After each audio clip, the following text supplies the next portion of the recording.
Qëndroni gjatë ulur në karrige. Ja çfarë sëmundjesh ju sjell. Qëndrimi i ulur për orë të tëra është i dëmshëm për shëndetin dhe mund të çojë në sëmundje të llojeve të ndryshme. Të rrezikuar janë ata që punojnë në zyra dhe qëndruar çdo ditë ulur për mbi 8 orë, ja cilat janë dëme shëndetësore që mund t'i shkaktojë qëndrimi i ulur.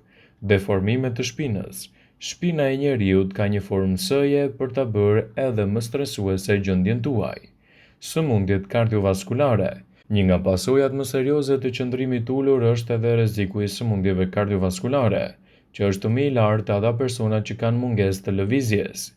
Venat në varriçe. Njerëzit që kalojnë në shumicën e ditës duke qëndruar ulur në tavolinë vuajnë nga qarkullimi i dobët në gjymtyr dhe shkaktojnë vena. Obezitet. Mbipesha është një pasojë më e keqe e qëndrimit ulur. Muskujt dhe kockat të dobëta. Kjo mund të shkaktohet për shkak të mungesës së aktivitetit.